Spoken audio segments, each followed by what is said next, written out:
The second requirement for a defendant who wishes to use the defence of loss of control is that that loss of control must come about through what are called qualifying triggers. In other words, things that cause the defendant to lose control. Now, there are two types of triggers. There's the fear of serious violence trigger, where a defendant loses control because they fear violence against themselves or another person. And there's also the anger trigger, where things that have been said or done potentially cause the defendant to lose control. We're going to look at each of these in turn. If the defendant loses control because of a fear of serious violence against himself or another, then this can be a qualifying trigger. It's got to be serious violence, but as the law says, it doesn't necessarily have to be just against the defendant. It could be the defendant's partner or even a friend or children who are threatened with serious violence. The defendant can't, however, use a fear of serious violence as a trigger if he himself instigated or started the violence.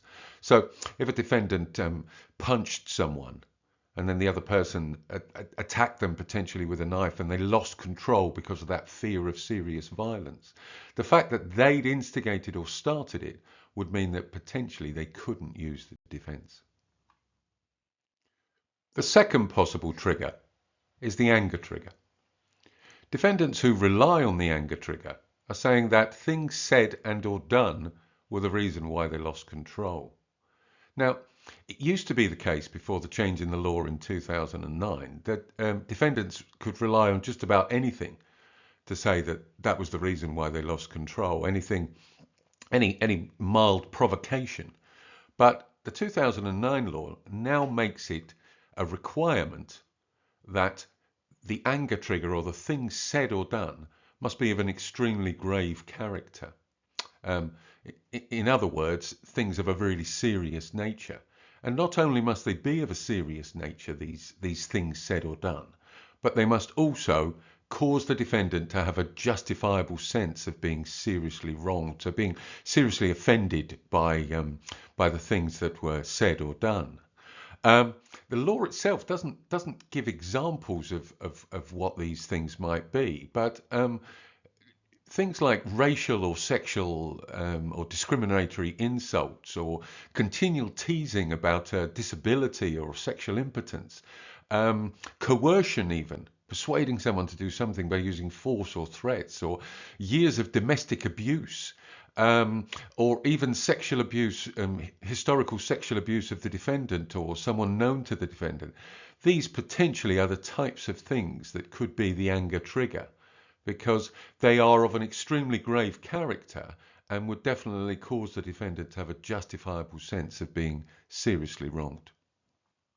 It used to be the case that if you came home early from work and found your partner in bed with your best friend and lost control and in a moment of anger killed either one or both of them, you could attempt to rely on the defense of provocation, which is what loss of control used to be called.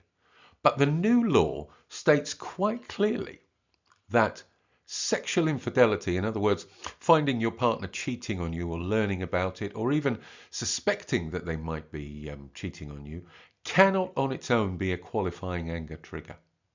So defendants cannot rely in terms of things said or done on the fact that their partner might be committing adultery. On its own at least. However, sexual infidelity can be considered by the jury as part of an anger trigger if it formed an integral part of other qualifying triggers. So in other words, if the other triggers couldn't quite be understood without reference to the sexual infidelity. So let's give a quick example. Let's say, for example, that we do have a partner who is cheating on someone, and not only are they cheating on them, but they are also perhaps teasing them about their sexual impotence. They are teasing them about the partners that they're sleeping with.